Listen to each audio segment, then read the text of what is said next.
Solemos pensar que lo que construimos, sobre todo las ciudades, pues está hecho para durar. Claro. Las levantamos con la idea de que no sobrevivan, de que dejen una marca, pero la historia está llena de lugares que un día eran, no sé, el centro del mundo para miles de personas y al día siguiente se esfumaron. Se desvanecieron. Y no hablamos de ruinas que se van apagando poco a poco, sino de comunidades enteras que desaparecen del mapa, a veces sin dejar ni una nota. Y esa es la pregunta que nos fascina, ¿no? ¿Qué tiene tanto poder como para borrar a una comunidad entera? ¿Es siempre un desastre natural, una catástrofe? O puede ser una guerra, una plaga. O incluso una decisión colectiva y silenciosa de marcharse. Hoy vamos a analizar 3 casos que son como 3 sabores distintos del mismo misterio. Una colonia en América que se desvaneció, una metrópolis egipcia que fue engullida por el mar y una prisión secreta en China que, bueno, fue borrada a propósito. Vamos a ver qué pistas dejaron, si es que dejaron alguna, y qué nos dicen sobre la fragilidad de nuestra propia existencia. Empezamos en la costa de lo que hoy es Estados Unidos, a finales de un siglo XVI muy convulso. Bien, situémonos. Año 1587. La Inglaterra de Isabel I está en plena carrera por pillar, pues, un trozo del Nuevo Mundo. Compitiendo directamente con el Imperio Español, claro. Para ella, envían a 117 personas a la isla de Roanoke. Y aquí está el primer dato clave. No son solo soldados. No, para nada. Y eso es fundamental. Eran familias enteras. Hombres, mujeres y niños. Era el primer intento serio de verdad de crear un asentamiento inglés permanente. El problema es que llegaban a un territorio ya caldeado, digamos. Sí, muy caldeado. Un par de años antes, un primer intento formado solo por militares había acabado fatal. Llegaron con una actitud tan hostil con los nativos que para cuando llegó este segundo grupo, liderado por un artista y cartógrafo llamado John White, el ambiente era de desconfianza total.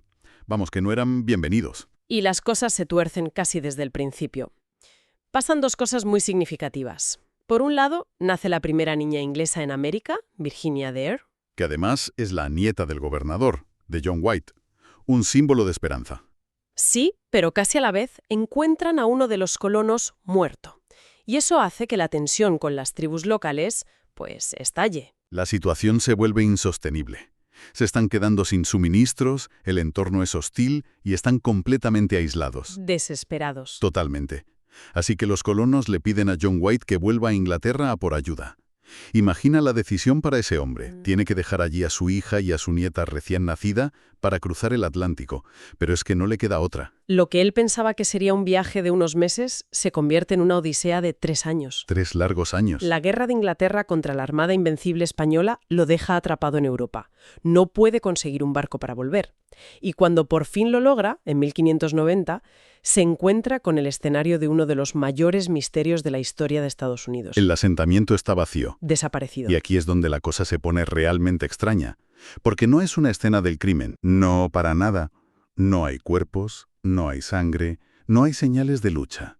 Es más, las casas y las fortificaciones han sido desmontadas con cuidado. ¿Con cuidado? Eso no parece un ataque sorpresa o una huida caótica. Sugiere que se fueron de forma planificada. Pero dejaron una pista, ¿verdad? ¿Una? Una sola palabra tallada en un poste de la valla. Croatoan. Y en un árbol las letras Cro. La idea inmediata de White es que se han ido a la isla de Croatoan, que hoy se llama Hatteras, a unos 80 kilómetros. Era una opción lógica. Pero entonces... Entonces se desata una tormenta brutal. El barco casi naufraga y la tripulación se niega a arriesgarse más. Le obligan a levar anclas y volver a Inglaterra. Y John White, por increíble que parezca, nunca más pudo volver a buscar a su familia. Nunca más. Los 117 colonos de Roanoke se perdieron para siempre. A ver, espera un momento. ¿Me estás diciendo que ve la única pista sobre el posible destino de toda su familia, de su nieta, y por una tormenta se da la vuelta y ya está? Suena descorazonador, sí. Es que suena casi negligente. Es una de las grandes preguntas. Hay que pensar que él no tenía recursos propios. Dependía de inversores y de la corona. Y después de tantos años y fracasos, pues nadie quería financiar otra expedición. Fue una tragedia personal y un fracaso político. Y nos dejó un misterio que dura hasta hoy. Con 3 teorías principales sobre la mesa. La primera, supongo, tiene que ver con esa palabra, croatoan. Exacto. Es la teoría de la integración y es la más aceptada por los historiadores. Croatoan no solo era el nombre de la isla, sino también el de la tribu que vivía allí. Ajá. Y con esa tribu, a diferencia de otras, los colonos tenían una relación bastante buena. El hecho de que desmontaran el pueblo de forma ordenada apoya la idea de que no huyeron, sino que se trasladaron allí.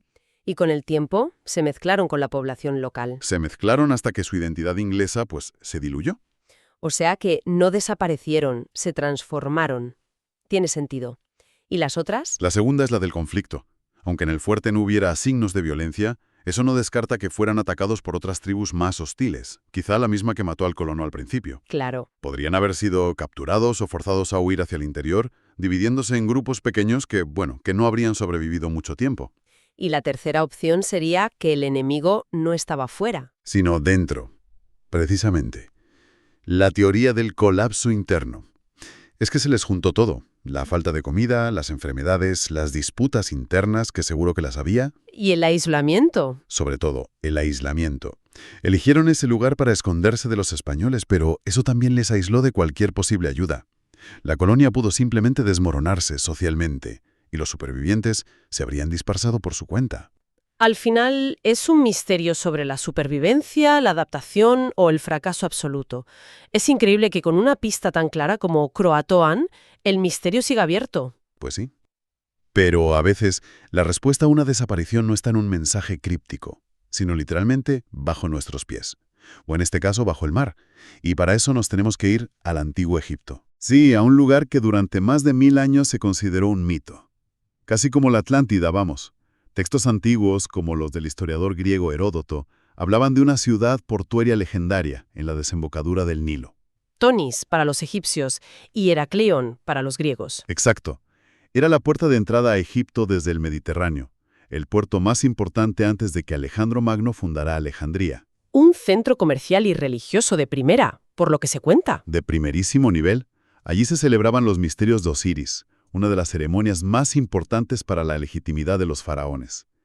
Era una ciudad vibrante, rica, cosmopolita, y sin embargo, en el siglo VIII después de Cristo, desaparece de los registros. Por completo. ¿Se la traga la tierra? ¿O el mar? Sí, y durante 1200 años la gente dudó de que hubiera existido. Hasta que llegó un arqueólogo submarino, Frank Godio, y la encontró en el año 2000. Exacto. Después de años de búsqueda con tecnología punta, la localizó a 6 kilómetros de la costa, bajo 10 metros de agua. Y el hallazgo fue doblemente increíble. Primero, encontró la ciudad perdida. Y segundo, confirmó que Tonis y Heracleion eran el mismo lugar. Resolviendo un enigma histórico.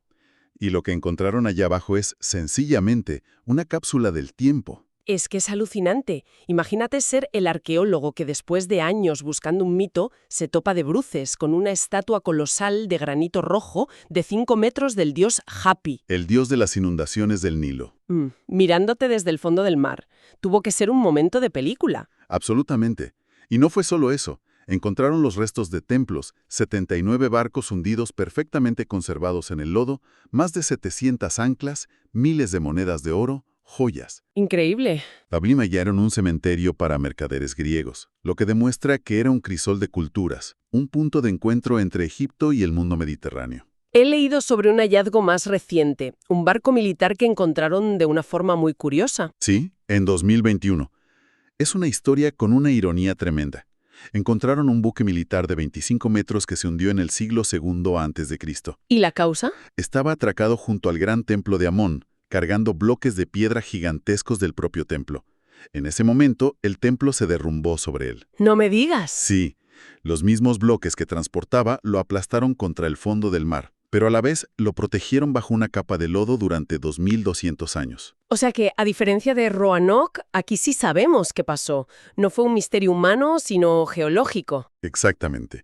Los estudios del fondo marino han demostrado que toda la ciudad se construyó sobre un terreno muy inestable, una mezcla de arcilla y sedimentos del delta del Nilo. Vale. A lo largo de los siglos, una serie de terremotos y maremotos provocaron un fenómeno llamado licuefacción del suelo. Un concepto terrorífico. Sí, básicamente, la tierra bajo tus pies pierde toda su solidez y se comporta como un líquido.